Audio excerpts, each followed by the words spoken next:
What happens when royalty walks into a studio expecting civility and walks out into chaos? When Prince Harry, the man who left the palace to find peace, sits down on The View, he doesn't know he's walking into a trap, carefully set by one of television's most unapologetically outspoken voices. This wasn't supposed to be a confrontation. It was meant to be another calm interview about purpose, mental health, and redemption. But when Joy Behar is involved, peace doesn't last long. By the end of the segment, one of the world's most famous men would rise from his seat, remove his microphone, and say words that would echo across every media outlet in the world. And as he walked off stage, the audience would realize they hadn't just witnessed a TV moment, they'd seen a royal reckoning live on air. It was a Wednesday morning in Manhattan, and the View studio buzzed with its usual mix of nerves and caffeine. Assistants hurried between lighting rigs and cue cards. Producers whispered into headsets, and the audience filled the seats, clutching mugs emblazoned with the show's logo. They weren't just there for any guest. They were there for Prince Harry, the Duke of Sussex, a man who had become a paradox, royal and rebel, celebrity and critic, insider turned outsider. Backstage, Harry adjusted his cufflinks. He wasn't in royal regalia, those days were long gone. But his navy jacket, open white shirt, and calm composure carried that unmistakable aura of controlled presence. He smiled politely at a stagehand, nodded at the producer, who was counting down seconds to airtime, and exhaled slowly.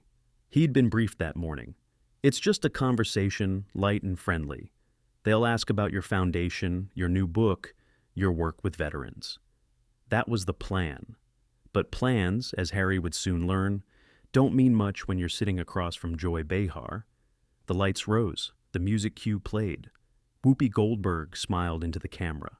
Good morning, everyone, and welcome to The View. We have a very special guest joining us today. A man who's been at the center of global headlines. A father, a veteran, a humanitarian.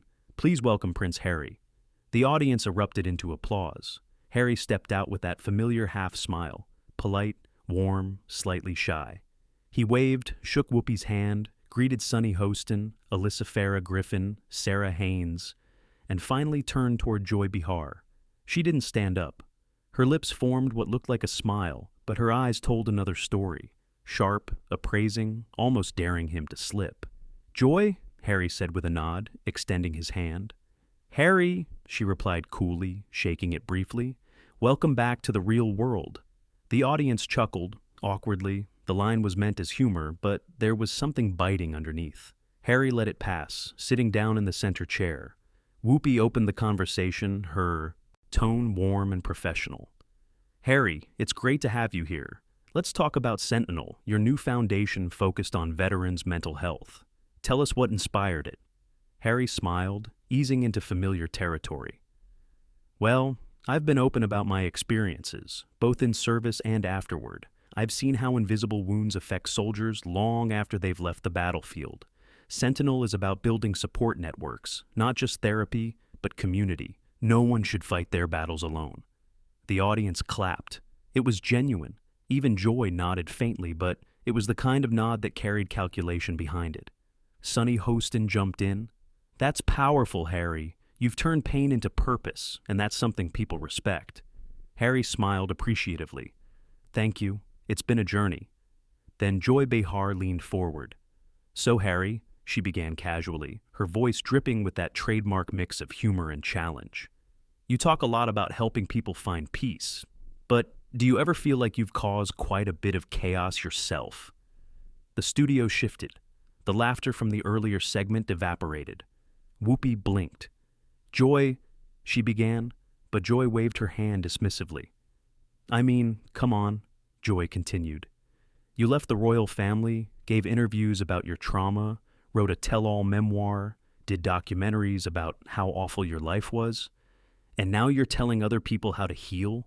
Some people might find that a bit ironic. The words hit like a crack of thunder. The audience gasped softly. Harry's smile didn't fade, but his posture changed. He straightened slightly, his jaw tightening in subtle restraint. He took a calm breath before answering. Well, I suppose everyone's healing looks different. Mine just happens to be public. I've never claimed to have all the answers. Just my own experience. Joy smirked. Right, but your experience seems to come with Netflix deals and global press tours. A few uncomfortable laughs rippled through the crowd. Sunny looked at her notes. Sarah shifted in her seat. Whoopi gave Joy a warning glance. Harry nodded slowly, his voice still calm, but his tone measured. You know, Joy, I didn't come here to debate my motives. The truth is, I've been through some very difficult years, and I've used my platform to advocate for things I believe in. Veterans, mental health, children's welfare. If that bothers you, I can't apologize for it.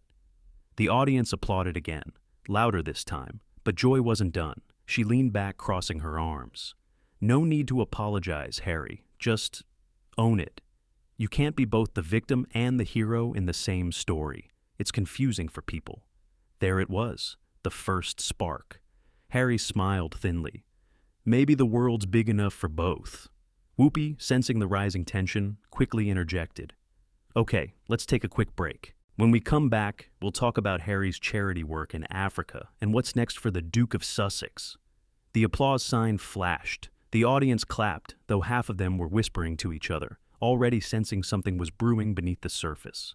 As the cameras faded to commercial, Joy leaned back in her chair, flipping her cue cards with a faint smile. Harry exhaled through his nose, steady, collected. But the slight narrowing of his eyes said it all. The Duke wasn't rattled yet, but he'd been challenged, and Joy Behar wasn't finished. When the cameras came back from commercial, the view looked calm on the surface, but underneath, there was tension so thick you could almost hear it hum through the studio lights. Whoopi smiled into the lens as if she hadn't just spent the last 90 seconds trying to diffuse a brewing argument. We're back with Prince Harry, the Duke of Sussex, talking about life, purpose, and the projects that keep him busy these days. The audience clapped, polite but hesitant. Harry gave a small nod, maintaining that same calm expression. But his posture was straighter now, his eyes sharper, like a soldier quietly assessing the battlefield. Joy Behar leaned back in her chair, pen in hand, pretending to skim her cards. But everyone in the room knew what was coming. She wasn't finished, not by a long shot. Sunny Hostin spoke first, trying to keep things positive. Harry, one thing people admire about you is your openness. You've talked about mental health, therapy, vulnerability. That's inspired a lot of men to do the same. What's the biggest lesson you've learned about healing? Harry smiled softly, grateful for the question. That it's never linear. Some days you're strong, some days you're not. But real healing happens when you stop pretending to be fine and just allow yourself to be human. I think that's something we all need more of. The audience applauded warmly. For a moment, it felt like the show might find its footing again. But Joy Behar didn't believe in letting things stay peaceful. So, speaking of being human, she cut in, her tone syrupy but sharp. Do you ever regret airing so much of your private life? The book, the interviews, the documentaries. I mean, people have started to wonder if you've turned pain into a brand. The words dropped like stones. Harry turned toward her slowly. I'm sorry? Joy shrugged, smiling like it was harmless curiosity. Look, you've told your story, and that's your right. But at some point, doesn't constantly revisiting your trauma start to feel, I don't know, profitable? A low murmur ran through the audience. Whoopi visibly tensed, Sunny's smile froze, and Sarah Haynes pressed her lips together as if she'd just bitten into a lemon. Harry blinked once, twice. When he finally spoke, his voice was even, almost too even. I think there's a difference between exploiting pain and transforming it into purpose, Joy. I've used my experiences to advocate for others. If that offends you, I can live with that. The audience clapped, tentative but supportive. Joy tilted her head. Oh, I'm not offended. I'm just asking, do you think maybe your story has overshadowed the causes you claim to care about? Sometimes it seems like it's all about you. Harry inhaled slowly through his nose, his jaw tightening. I talk about my story because it connects to the causes. That's the point. People who've been through trauma need to see that it's possible to rebuild. I'm not trying to center myself. I'm trying to humanize the conversation. Joy smirked, pen tapping against the table. Right, but you understand why people see that as hypocrisy, right? You say you want privacy, but then you do podcasts, books, and TV specials about your private life. Which is it? The crowd reacted audibly this time. Gasps, whispers, an uneasy shuffle of bodies. Harry's patience was thinning, but he still kept his tone composed, almost disarmingly calm. Joy, privacy isn't about silence. It's about control. I choose what to share and when. That's not hypocrisy. That's boundaries. The audience broke into applause, loud, sustained applause. Joy's expression faltered for a second, but she recovered quickly, laughing like it was all a game. Fair point. I just think some people miss the old-fashioned royals, you know? Dignified, quiet, not doing Netflix specials. Harry chuckled softly, but there was no humor in it. And some people miss the old-fashioned journalists, the ones who listened before they judged. That landed like a punch. The audience erupted in cheers and gasps. Even Alyssa Farah Griffin covered her mouth, trying to hide a grin. Whoopi tried to steer the segment away. Okay, let's not turn this into a debate. But Joy was already speaking over her. Oh, I'm not judging, Harry. I'm just asking questions. You're the one getting defensive. Harry turned to her fully now, his voice still calm but edged with steel. I've been asked the same questions for years, usually by people who don't want answers, just headlines. But if you think standing up for myself is being defensive, then maybe that says more about how you approach interviews than it does about me. The room went silent.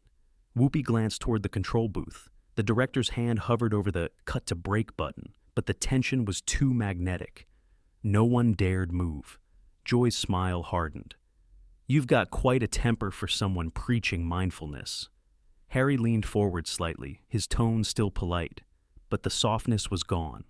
No, Joy. I've got boundaries for someone who's been attacked for years by people who mistake cruelty for journalism. The studio exploded in applause. Even some of the crew clapped, instinctively before realizing their microphones might pick it up. Whoopi finally cut in. Okay, we're taking a quick commercial break. We'll be right back. The music swelled, cameras cut away, but the damage was done. Harry sat back, exhaling slowly, his face composed but his eyes burning. Joy crossed her legs, smiling tightly, flipping through her cards like she'd just won something, when in reality, she'd only managed to push a prince one step closer to walking away. When The View came back from its second commercial break, the tension in the studio felt different, heavier, almost electric. The audience had sensed it, the crew had felt it, and Whoopi Goldberg, the veteran moderator who'd seen everything daytime TV could offer, looked like she was silently praying for smooth sailing. But Joy Behar wasn't done steering into the storm. The segment resumed with Whoopi's steady professionalism. We're back with Prince Harry, discussing his foundation work, mental health advocacy, and family life here in the U.S. Family life. That phrase hung in the air like a spark near gasoline. Joy smiled faintly. Yes, family, she said, leaning forward.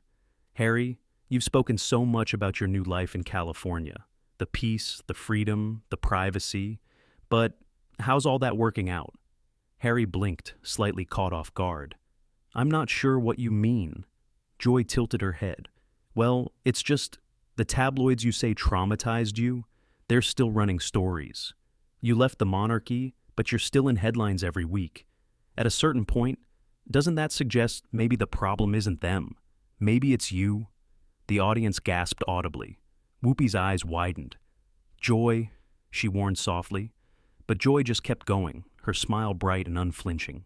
Harry took a deep breath, his voice still calm, but firmer now. I didn't create the obsession, Joy. I've lived with it. The difference now is that I have a voice, and a choice. Oh, come on, Joy interrupted, waving her hand dismissively. You chose to be in the public eye. You do documentaries, you give interviews, you publish books. Then you say you want privacy. It's contradictory. You can't have it both ways. Harry's expression shifted. That famous calm, that royal restraint was still there. But beneath it, a flash of something raw appeared. Not anger exactly, disappointment. I think you misunderstand what privacy is, he said, looking her directly in the eye.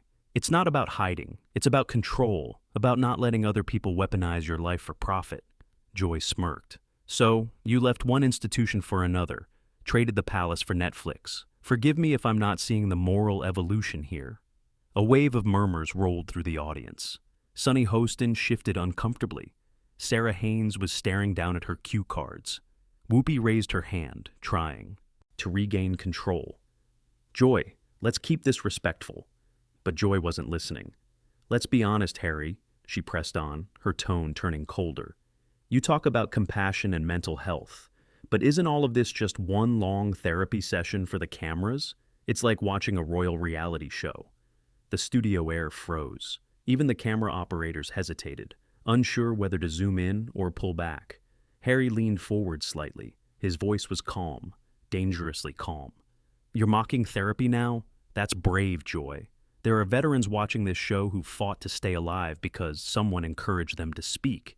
You think that's entertainment? The audience clapped, hard. A few people stood. Joy's smirk faltered, but then she went for the kill. Oh, please, Harry, don't lecture me on bravery. You've been living in California luxury, giving interviews from your mansion, and blaming your family for your pain. At what point do you take responsibility for your own choices, and for the circus that follows you? That word, circus, seemed to hit something deep. Harry's lips parted slightly, his composure cracking just a fraction. He inhaled, exhaled, steadied himself. Then, very quietly, you want to talk about responsibility? I've taken responsibility every day of my life, for my mistakes, for my choices, for my duty. I served 10 years in the British Army. I buried my mother after watching her die because the same press you're now defending chased her to her death. So yes, I talk about it, because silence killed her, and I refuse to repeat that mistake. The studio went dead silent. Not a shuffle, not a breath. Only the faint hum of the lights above. Whoopi closed her eyes for a moment, visibly shaken. Even Joy froze, her usual confidence evaporating in the gravity of his words. Harry's voice didn't rise. He didn't shout. He just spoke. You think my life is a performance? That what I do is PR? No, Joy. It's survival. It's trying to make meaning out of something that nearly destroyed me. I'm not looking for your approval. I'm asking for basic humanity.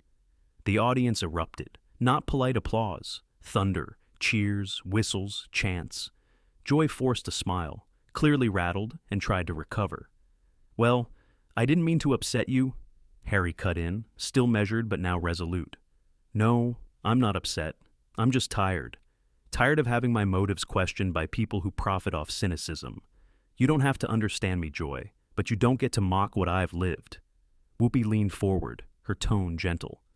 Let's take a break, she said, though her voice was trembling slightly. The screen cut to commercial, but no one in the audience moved. The applause hadn't stopped. Off camera, Joy sat frozen in her chair, eyes fixed on her notes, but clearly not reading them. Harry sat back, taking a slow sip of water, his hand steady. He didn't look at her, not once, because in that moment, it was clear. This wasn't a debate anymore. This was a reckoning. And by the time the show returned, there would be no going back. When the cameras came back, you could almost feel the heat of the studio lights pressing down. The View had seen its share of confrontations over the years, but nothing quite like this. The atmosphere was taut, alive with the sense that something irreversible was about to happen. Whoopi Goldberg, ever the professional, took a steady breath and tried to reset the tone. We're back with Prince Harry, talking about his work with veterans, mental health, and, hopefully, keeping things civil. The audience laughed lightly, nervous laughter, the kind that only makes tension worse. Harry gave a faint diplomatic smile. Civility's always the goal, he said calmly. But across the table, Joy Behar wasn't done. Not after that last segment, not after being humiliated on her own show. She leaned forward slightly, resting her chin on her hand, the picture of casual curiosity, though her eyes told a different story. Harry, can we talk about Meghan for a second? The air changed again. Even the camera operators stiffened. Harry's expression didn't move, but something behind his eyes flickered. Sure, he said cautiously, if we can keep it respectful. Joy smiled. Of course, always respectful. I just think people are curious about how she's doing. You two have been through quite a lot, and some say she's been a bit of a divisive figure, even among your own family. A murmur ran through the audience. Harry's jaw tightened. She's my wife, he said evenly. She's strong, she's resilient, and she's doing just fine. Joy nodded slowly. Right, but you have to admit, she's not exactly popular in the UK anymore. There are people who think she pulled you away from your duty, from your family, from everything that defined who you were. Do you ever regret that? There it was, the question that crossed every line. The studio went utterly still. Harry's face changed. The polite guest was gone. In his place was the soldier, the son, the man who'd buried too much under too many cameras. His voice, when it came, was low but unflinching.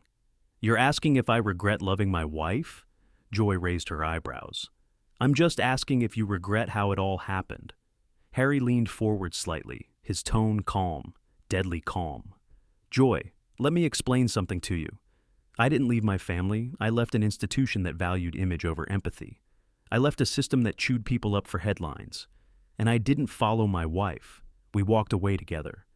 Because peace is worth more than protocol." The crowd broke into applause. A few people even stood. But Joy, embarrassed now, pushed harder.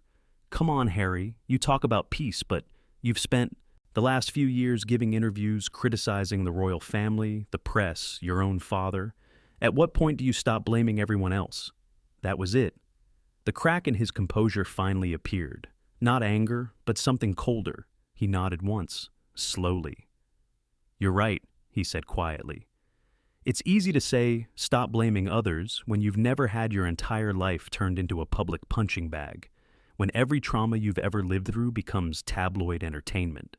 Joy opened her mouth, but he didn't let her speak. His voice grew firmer. "I've watched people like you reduce real pain to sound bites. You don't ask questions, you provoke. You don't listen, you wait to pounce. And then you call it journalism." The audience roared. Applause thundered through the studio. Joy flushed crimson. "Excuse me? I've been doing this job for 30 years. Harry stood up. The sound of his chair scraping across the floor silenced everything. "I'm sure you have," he said. "But maybe somewhere along the way, you forgot that the people sitting in this chair are human beings, not ammunition." The studio froze. Whoopi looked stunned. Sunny put her pen down. Alyssa's eyes widened. Sarah Haynes covered her mouth. Harry reached up, unclipped his microphone, and held it loosely in one hand. His voice softened again, not angry, not raised, just steady, final. "I came here to talk about service, purpose, family, not to defend the existence of my wife, not to justify my happiness. I've dealt with enough cruelty for one lifetime, and I won't sit through more of it for the sake of your ratings." The audience erupted again, clapping, cheering, shouting his name. "Go, Harry!" someone yelled. "You tell her!" Joy tried to recover. "You're walking away. That's what you do when it gets hard." Harry turned back, his expression composed but icy. "No, Joy. That's what I do when it gets toxic." He placed the microphone gently on the table, gave Whoopi a respectful nod, and walked toward the exit with the quiet authority of a man who'd fought bigger battles than this one. The cameras followed him as he disappeared backstage. The audience gave him a standing ovation, the kind that drowned out everything else. Joy sat there frozen, staring down at her cue cards. For the first time in a long time, she had no words. Whoopi cleared her throat softly. "We'll be right back," she said, her voice tight. The broadcast cut to commercial, but everyone in that studio knew the moment was already immortal. By the next morning, the clip would dominate every social feed, every entertainment headline, every morning show recap. Prince Harry walks off the View after heated exchange with Joy Behar. And in every replay, one thing stood out. Not Joy's smirk, not the applause, but the look in Harry's eyes as he left. Calm, steady, and done. He hadn't stormed off. He hadn't snapped. He'd simply drawn a line, the one every decent person wishes they could draw when pushed too far. And as the credits rolled that day, the View audience didn't just see a prince walking away from a talk show. They saw a man reclaiming his dignity, one final, graceful step at a time. If you think this was one of the most intense talk show moments ever caught on camera, let us know in the comments below. Do you think Harry did the right thing by walking out, or should he have stayed and fought back? Tell us what you would have done.